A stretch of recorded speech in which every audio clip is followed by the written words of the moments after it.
इनामदार क्लासेसमध्ये आपल्या सगळ्याचं परत एकदा स्वागत. आज आपण बघणार आहे प्रॅक्टिस सेट 1.3 जो की क्रॅमर्स रूलवर अवलंबून आहे. त्यासाठी डिटर्मिनंट म्हणजे काय, क्रॅमर्स रूल म्हणजे काय हे आपण मागच्या व्हिडिओ सेशनमध्ये पाहिलेला आहे.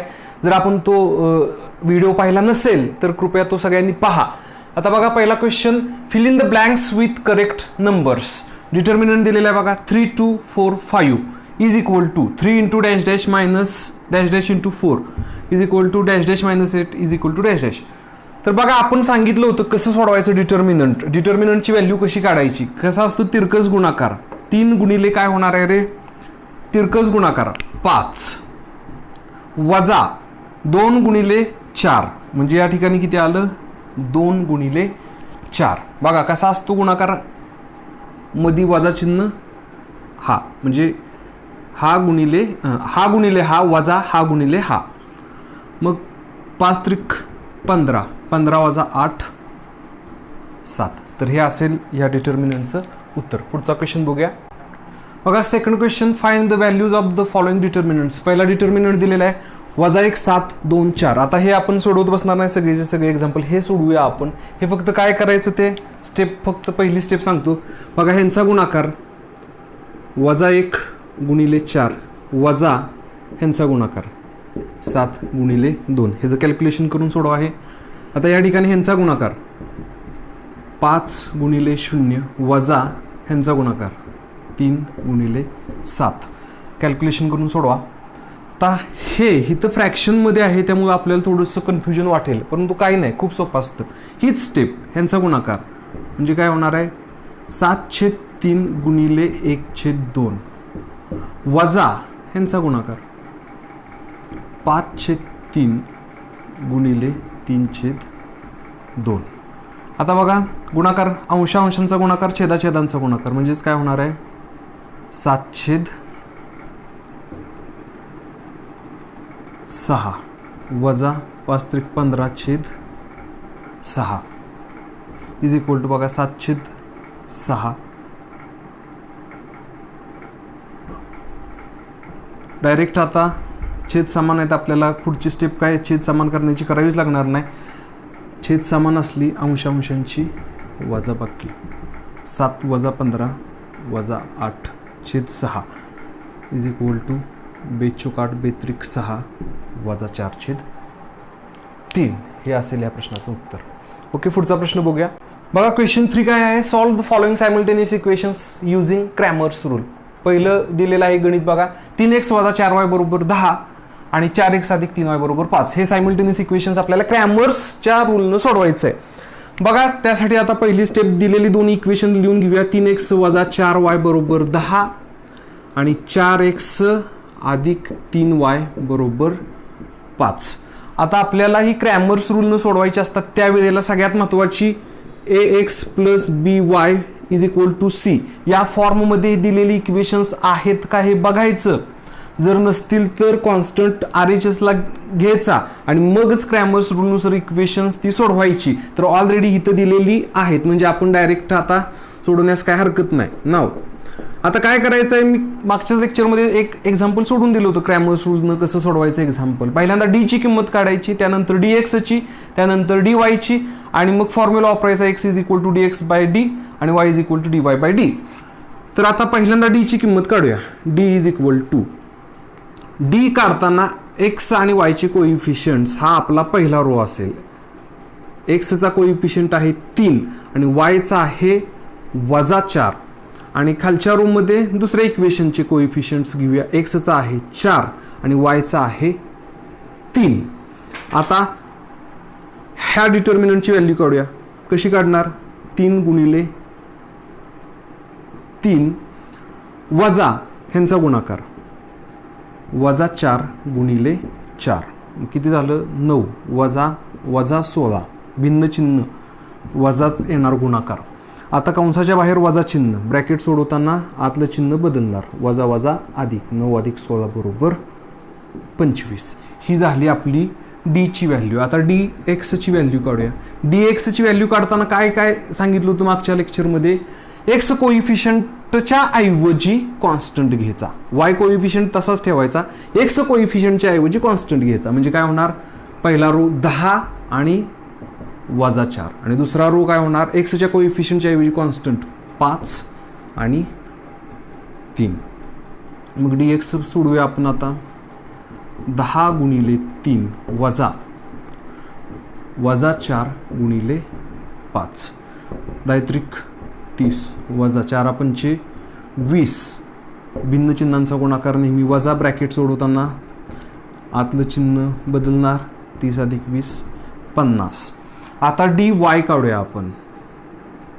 हे झालं D X and D Y is equal to, काय करायचं, डी वाय काढताना वायच्या कोइफिशियंटच्या ऐवजी कॉन्स्टंट घ्यायचा. म्हणजे काय होणार, पहिला रो 3 10 आणि दुसरा रो 4 आणि वायच्या कोइफिशियंटच्या ऐवजी कॉन्स्टंट 5. हे सोडूया. 3 गुणिले 5 वजा 10 गुणिले 4 किती होणार, 15 वजा 40. 15 वजा 40 म्हणजे 40 मधनं 15 गेलं किती, 25 आणि मोठ्या संख्येचं चिन्ह वजा 25. आता आपल्याला एक्स आणि वायची किंमत काढायची आहे. नाव बाय क्रॅमर्स रूल. क्रॅमर्सच्या रूलनुसार एक्स काय आहे रे, x is equal to D x upon D is equal to, D x किती आहे आपलं बघा. आता हे डी आहे, डी एक्स 50. वाटलं तर तुम्ही ह्याला असं करून ठेवू शकता इथं.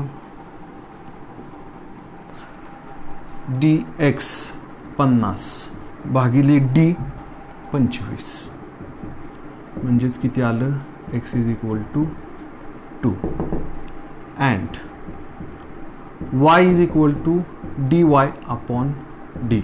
डी वाय किती आहे आपलं, वजा 25 भागिले डी 25. 25 एके 25, पण भिन्न चिन्हांचा भागाकार नेहमी वजा येणार. Therefore Y is equal to -1. X निघालं, वाय निघालं. Therefore solution is X Y is equal to, X पहिल्यांदा 2, वाय नंतर वजा 1. तर अशा पद्धतीने हे गणित सोडवलेलं आहे. आता पुढचं गणित बघूया. पुढचं गणित बघा आता. 4x अधिक 3y वजा 4 बरोबर 0 आणि 6x बरोबर 5 वजा 8y. आता ह्या ठिकाणी बघा, आपल्याला प्रथम ax plus by is equal to c या फॉर्मॅटमध्ये दिलेली इक्वेशन्स करून घ्यावे लागतील. कारण इथं c आहे तो LHSला आहे आणि इकडं कॉन्स्टंट RHSला आहे, पण त्याचबरोबर yचं जी टर्म आहे ती पण RHSलाच आहे. मग आपल्याला पहिल्यांदा करून घ्यावं लागेल. बघा, 4x अधिक 3y वजा 4 बरोबर 0 म्हणून 4x अधिक 3y बरोबर 4. तुमचं हे इक्वेशन 1 अँड 6x बरोबर 5 वजा 8y आणि 8y जर इकडं आणलं तर काय होईल, 6x वजा 8y वजाचं अधिक झालं या ठिकाणी, अधिक 8y बरोबर 5. Therefore we have equations. कुठली कुठली इक्वेशन्स आहेत, समजा हे 2. पहिल्यांदा एका खाली एक लिहून घेऊया म्हणजे आपल्याला क्रॅमर्स रूलनं सोडवताना सोपं जाईल. कुठलं आहे पहिलं, 4x अधिक 3y इज इक्वल टू 4. हे इक्वेशन कॉन्स्टंट RHSला आणलेलं आणि हे काय होणार आहे, 6x अधिक 8y बरोबर 5. नाव आता डी काढूया. D is equal to 4 3 6 8. मग काय होणार रे, इज इक्वल टू 4 गुणिले 8 वजा 3 गुणिले 6 म्हणजे कसं होईल, 8 चूक 32 वजा साहित्रिक 18. बघा, 8 चूक 32 साहित्रिक 18 किती राहिलं, 14 आणि मोठ्या संख्येचं चिन्ह आहे ते प्लसच. या पद्धतीनं डी एक्स काढू शकता. डी एक्स कसं काढणार तुम्ही, एक्सचे कोइफिशियंट घालायचे आणि त्याऐवजी कॉन्स्टंट लिहायचे. म्हणजे काय होणार आहे 4 3 आणि 5 8. या पद्धतीनं डिटर्मिनंट सोडून हे जी किंमत काढू शकता, dy ची किंमत काढू शकता. dy ची किंमत कशी काढणार, एक्सचा कोइफिशियंट ठेवायचा, वायचा कोइफिशियंट घालायचा. म्हणजे 4 4 आणि 6 5 आणि ह्यांच्या साह्यानं डिटर्मिनंटची व्हॅल्यू काढायची. इज इक्वल टू काय समथिंग येईल, इज इक्वल टू काय समथिंग येईल. त्यानंतर X is equal to dx upon D आणि y is equal to dy upon D. या पद्धतीने हे इक्वेशन सोडवावं लागेल.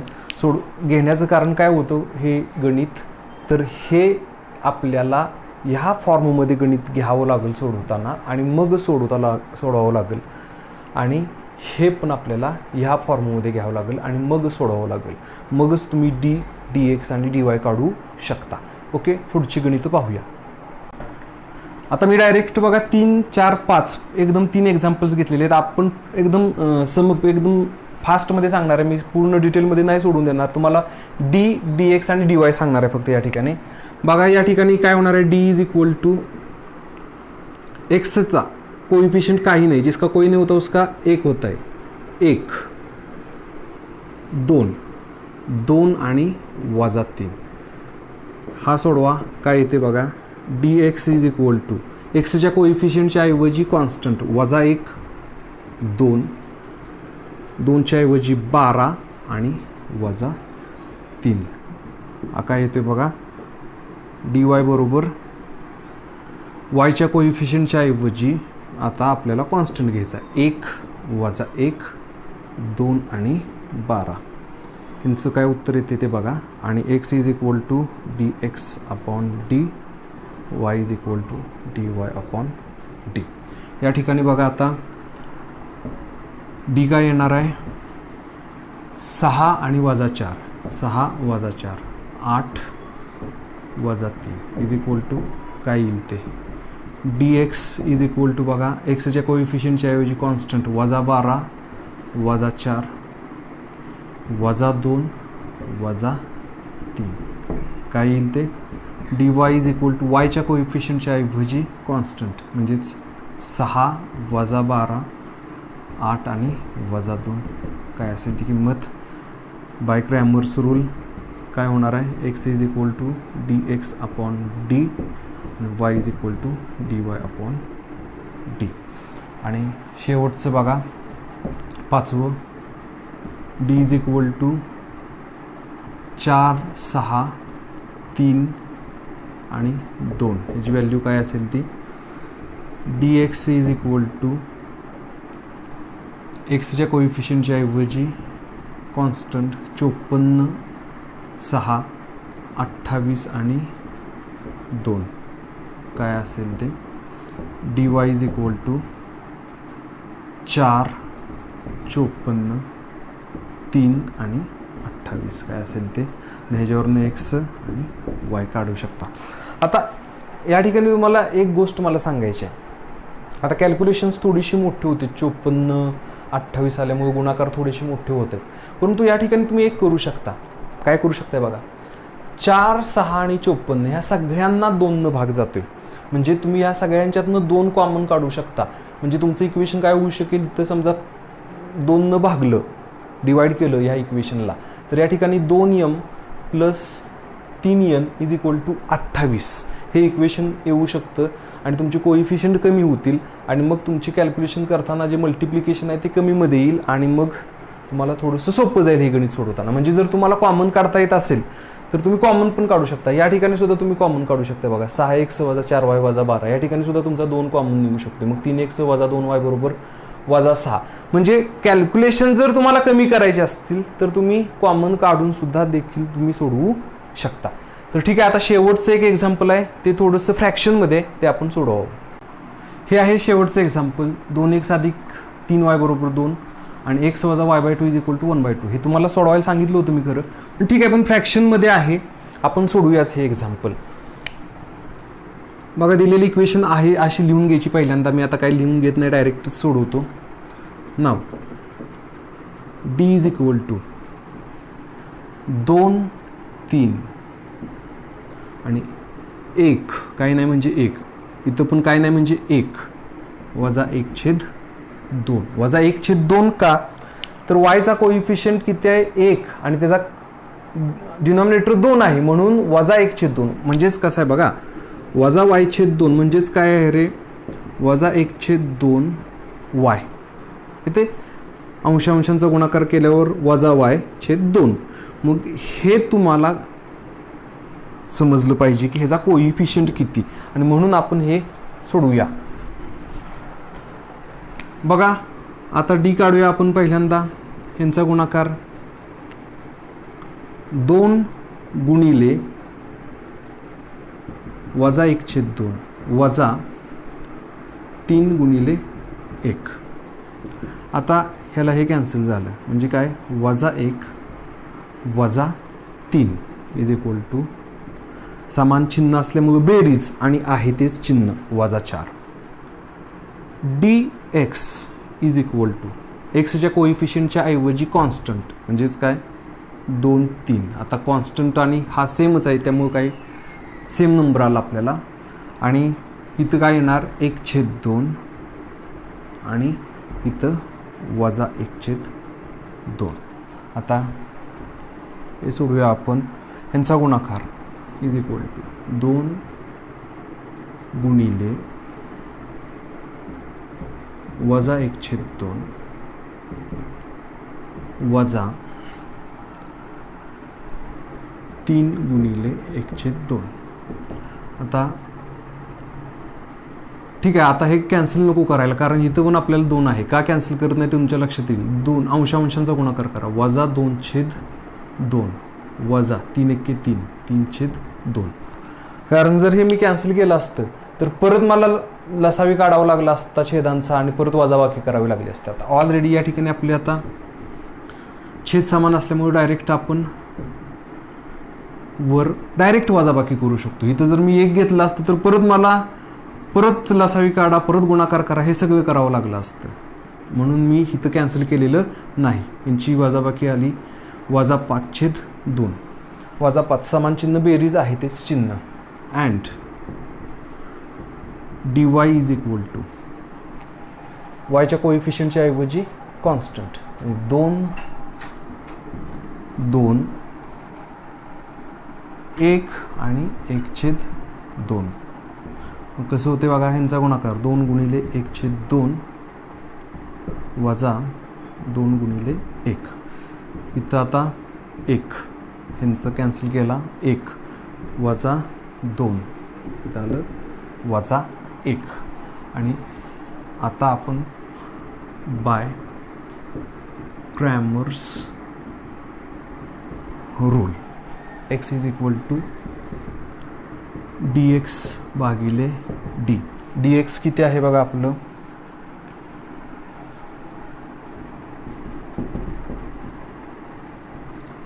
वजा 5/2 भागिले d किती आहे आपलं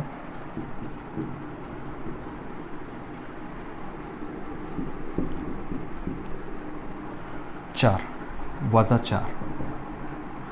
आता या ठिकाणी एक कॉन्सेप्ट लक्षात घ्या, खूप महत्त्वाचा कॉन्सेप्ट सांगतोय. जर अशा पद्धतीनं तुम्हाला जर आलं, वर अंशस्थानी जर अपूर्णांक असेल तर त्या अपूर्णांकाचा छेद आणि हा छेद यांचा गुणाकार होतो, म्हणजे काय होणार a/bc. लक्षात घ्या, अंशस्थानी जर अपूर्णांक असेल तर त्या अपूर्णांकाचा छेद आणि हा छेद ह्यांच्यात गुणाकार होतो, म्हणजे काय होणार a/bc. हा रूल खूप महत्त्वाचा आहे, लक्षात ठेवा. मग आता काय होणार रे आपल्याला या ठिकाणी इज इक्वल टू वजा 5 भागिले 2 गुणिले वजा 4 म्हणजेच वजा 5 भागिले वजा 8. आता भिन्न समान चिन्ह असल्यामुळं जो येणारा भागाकार आहे तो आपला 5/8 आला. And y is equal to dy/d. dy किती आहे आपलं वजा 1 आणि d किती आहे वजा 4. समान चिन्हांचा भागाकार प्लस आला, therefore solution is X Y is equal to, X किती आहे बघा आपलं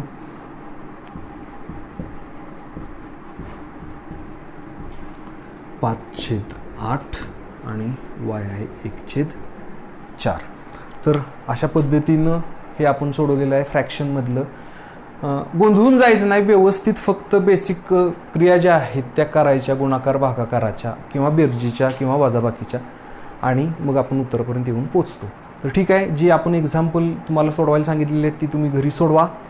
आता पुढच्या लेक्चरमध्ये आपण पुढचा प्रॅक्टिस सेट बघूया. थँक्यू.